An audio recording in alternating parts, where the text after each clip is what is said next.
Hi friends, welcome back my channel. ನಾನಿವತ್ತು chicken sambar ಯಾವ ರೀತಿ ಈಸಿಯಾಗಿ ಮಾಡ್ಕೊಳ್ಳೋದು ಅಂತ ನೋಡೋಣ ಬನ್ನಿ.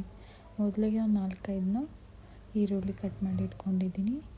ಸ್ವಲ್ಪ ಮೆಣಸಿನ್ಕಾಯಿ, ಅರಶಿನ ಪುಡಿ ಹಾಕಿ ಒಂದು ಸ್ವಲ್ಪ ಶುಂಠಿ ಬೆಳ್ಳುಳ್ಳಿ ಪೇಸ್ಟ್ ಹಾಕ್ಕೊತಾ ಇದ್ದೀನಿ. ನಾನು ರುಬ್ಬಿಟ್ಕೊಂಡಿದ್ದೆ, ಅದನ್ನೇ ಹಾಕ್ಕೊತಾ ಇದ್ದೀನಿ. ನೀವು ಶುಂಠಿ ಬೆಳ್ಳುಳ್ಳಿನ ಹಾಕ್ಕೋಬೋದು. ಮತ್ತು ಕೊತ್ತಂಬರಿ ಸೊಪ್ಪು, ಒಂದು ಸ್ವಲ್ಪ ಪುದೀನ ಹಾಕಿ ಗ್ರೈಂಡ್ ಮಾಡಿ ತೆಗೆದಿಟ್ಕೊತೀನಿ.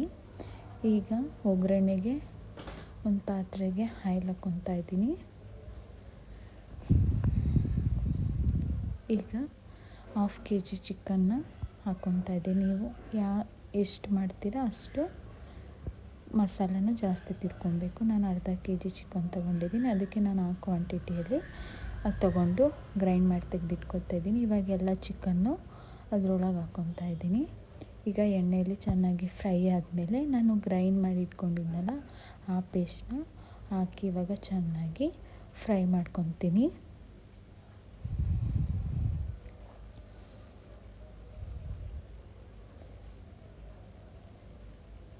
ಅದು ಚೆನ್ನಾಗಿ ನೀರು ಬಿಡೋಗಂಟ, ಚಿಕನ್ನಲ್ಲಿ ನೀರು ಬಿಡೋಗಂಟ ಅದನ್ನು ಚೆನ್ನಾಗಿ ಫ್ರೈ ಮಾಡ್ಕೋಬೇಕು. ಹಸಿ ಸ್ಮೆಲ್ಲೆಲ್ಲ ಹೋಗುತ್ತೆ. ಅದೇ ರೀತಿ ಟೇಸ್ಟು ಕೂಡ ಚೆನ್ನಾಗಿರುತ್ತೆ. ಈ ಥರ ಫ್ರೈ ಮಾಡ್ಕೊಳ್ಳೋದ್ರಿಂದ ನಾನು ಉಪ್ಪು ಹಾಕ್ಕೊತಾ ಇದ್ದೀನಿ. ರುಚಿಗೆ ಎಷ್ಟು ಬೇಕಷ್ಟು ಆಯಿಲ್ ಬಿಡೋಗಂಟೆ ಫ್ರೈ ಮಾಡ್ತಾಯಿದ್ದೀನಿ. ನೋಡಿದ್ರಲ್ಲ, ಅದೇ ಮಿಕ್ಸಿಗೆ ಮತ್ತೆ ಮಸಾಲೆ ರೆಡಿ ಮಾಡ್ಕೊತಾ ಇದ್ದೀನಿ. 4 ಟೊಮೆಟೊನ ಕಟ್ ಮಾಡಿ ಹಾಕ್ಕೊತಾ ಇದ್ದೀನಿ. ಸ್ವಲ್ಪ ಕಾಯಿನ ಹಾಕ್ಕೊತಾ ಇದ್ದೀನಿ. ಜಾಸ್ತಿ ಕಾಯಿ ಹಾಕ್ಕೊಂಡ್ರೆ ಒಂದು ಹಿಡಿ, ನಮ್ಮ ಕೈಯಲ್ಲಿ ಒಂದು ಹಿಡಿ ಆಗೋಷ್ಟು ಹಾಕ್ಕೋಬೇಕು ಕಾಯಿನ. ಈಗ ಒಂದು ಸ್ವಲ್ಪ ಗಸಗಸೆ ಮತ್ತು ಚಕ್ಕೆ ಹಾಕಿ ಸ್ವಲ್ಪ ಸಾಂಬಾರು ಪುಡಿನ 2 ಸ್ಪೂನ್ ಹಾಕ್ಕೊಂಡು, ಆಮೇಲೆ ಖಾರ ಪುಡಿ ನಮಗೆ ಎಷ್ಟು ಬೇಕೋ ಖಾರ ಅಷ್ಟು ಹಾಕ್ಕೊಂಡು ಗ್ರೈಂಡ್ ಮಾಡೋಣ. ಗ್ರೈಂಡ್ ಎಲ್ಲ ಆದಮೇಲೆ ನೋಡಿ ಈ ಥರ ನೀರು ಬಿಟ್ಕೊಂಡಿರಬೇಕು. ಈ ಥರ ನೀರು ಬಿಟ್ಕೊಂಡಾದ್ಮೇಲೆ ನಾವು ಏನು ಮಸಾಲೆನ ರುಬ್ಬಿಟ್ಕೊಂಡಿದ್ವಿ ಆ ಮಸಾಲೆನ ಆ್ಯಡ್ ಮಾಡ್ಕೊತಾ ಇದ್ದೀನಿ. ಈಗ ಹಾಕ್ಕೊಂಡು ಚೆನ್ನಾಗಿ ಮಿಕ್ಸ್ ಮಾಡ್ಕೊಳ್ಳೋಣ.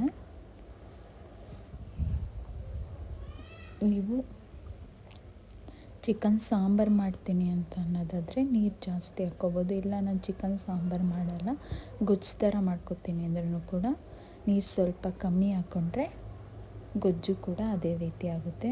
ಒಂದು ಸ್ವಲ್ಪ ಕಸ್ತೂರಿ ಮೆಂತ್ಯ ಹಾಕ್ಕೊತಾ ಇದ್ದೀನಿ. ನಾನು ಸಾಂಬಾರು ಮಾಡೋದ್ರಿಂದ ನಾನು ನೀರನ್ನು ಸ್ವಲ್ಪ ಜಾಸ್ತಿ ಹಾಕ್ಕೊತಾ ಇದ್ದೀನಿ. ನೀವು ಗೊಜ್ಜು ಮಾಡ್ಕೊಳ್ಳೋದಾದರೆ, ಗ್ರೇವಿ ಮಾಡ್ಕೊಳ್ಳೋದಾದರೆ ಸ್ವಲ್ಪ ನೀರನ್ನ ಕಮ್ಮಿ ಹಾಕ್ಕೊಳ್ಳಿ.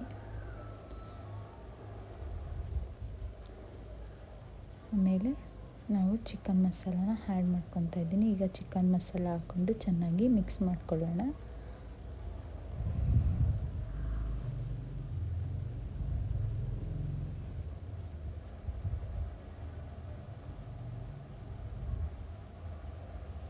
ಚೆನ್ನಾಗಿ ಮಿಕ್ಸ್ ಮಾಡ್ಕೋಬೇಕು. ಚೆನ್ನಾಗಿ ಇದರಲ್ಲೇ ಅರ್ಧ ಚೆನ್ನಾಗಿ ಚಿಕನ್ನು ಬೆಂದಿಡಬೇಕು. ಆಮೇಲೆ ಲಾಸ್ಟಿಗೆ ನೀರು ಹಾಕ್ಕೋಬೇಕು. ಇಲ್ಲಾಂದರೆ ಫಸ್ಟಿಗೆ ನೀರು ಹಾಕ್ಕೊಂಡ್ರೆ ಚಿಕನ್ನಿಗೆ ಮಸಾಲೆ ಅಂದ್ಕೊಂಡಿರಲ್ಲ. ಸೊ ಅದಕ್ಕೋಸ್ಕರ ಎಲ್ಲ ಚೆನ್ನಾಗಿ ಅರ್ಧ ಬೆಂದಾದಮೇಲೆ ಲಾಸ್ಟಿಗೆ ನೀರು ಹಾಕ್ಕೊಬೇಕು. ಮತ್ತು ಕೊತ್ತಂಬರಿ ಸೊಪ್ಪನ್ನ ಕಟ್ ಮಾಡಿ ಹಾಕ್ಕೊತಾ ಇದ್ದೀನಿ. ಹಾಕ್ಕೊಂಡ್ರೆ ಚಿಕನ್ ಸಾಂಬಾರು ರೆಡಿ. ನೋಡಿದ್ರಲ್ಲ, ತುಂಬ ಈಸಿಯಾಗಿ ಮಾಡ್ಕೊಬೋದು. ಕಡಿಮೆ ಟೈಮಲ್ಲೇ ಚೆನ್ನಾಗಿ ಮಾಡ್ಕೊಬೋದು. ನೋಡೋದ್ರಲ್ಲ ಫ್ರೆಂಡ್ಸ್, ಇಷ್ಟ ಆದರೆ ಲೈಕ್ ಮಾಡಿ. ಇನ್ನೊಂದು ವಿಡಿಯೋ ಜೊತೆ ಸಿಗ್ತೀನಿ. ಯಾರಿನ್ನ ಸಬ್ಸ್ಕ್ರೈಬ್ ಆಗಿಲ್ಲ, ಸಬ್ಸ್ಕ್ರೈಬ್ ಮಾಡ್ಕೊಳ್ಳಿ.